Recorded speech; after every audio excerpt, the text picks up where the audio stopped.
social networking sites tulad ng Facebook, inilalabas ng ilan ang kanilang mga saloobin. Pero iba yung pag-iingat po sa paggamit nito, lalong-lalo na sa pagpo-post ng mga pribadong impormasyon.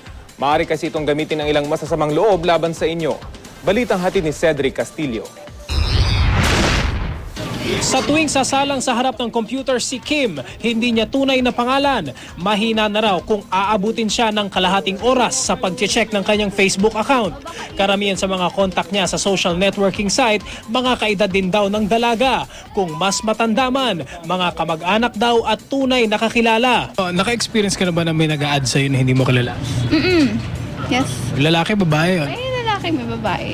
Lahat naman yata ng sa Facebook kahit sino-sino lang naman minsan nag-a-add, diba? Hindi ko sila talaga inaano.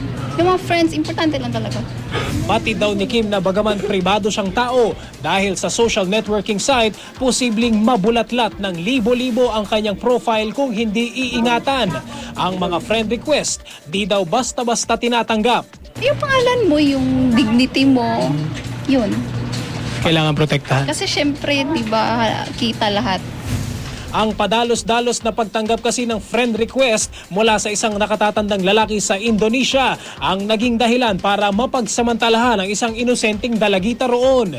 Ayon sa Crime Investigation and Detection Group ng PNP, maswerte't wala pa naman daw naiuulat na ganitong klase ng krimen dito sa Pilipinas. Pero sakaling may reklamong tulad nito, maaaring magtungo sa Anti-Transnational and Cybercrime Division ng CIDG o di kaya'y mag-log on sa cidgangelnet.ph.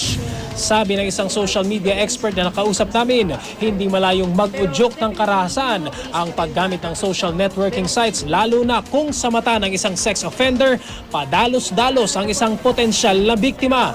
Kung tutusin, makapag-build lang sila ng magandang online profile nila, maging active sila sa pag-participate sa mga forums o mga games na kanilang ginagamit, at makapag-build ng relationship.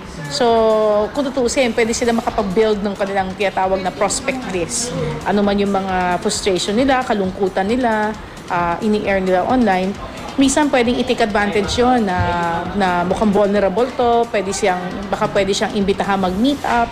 Ilang senyales daw na dapat iwasan o kung maaari ay i-block na ang isang kakoneksyon sa social media ay kung hindi na raw pangkaraniwan ang pagpupumilit nitong maging malapit at kung hindi na komportable sa mga komentong ipinapost nito. Pero bago pa man humantong sa alanganin, pinakamahalaga pa rin daw kung sa mismong social media user pa lang magsisimula ang doble ingat. May mga rules ka dapat sundin sa iyong sarili. Like halimbawa, hindi ka basta-basta tumatanggap ng online friend.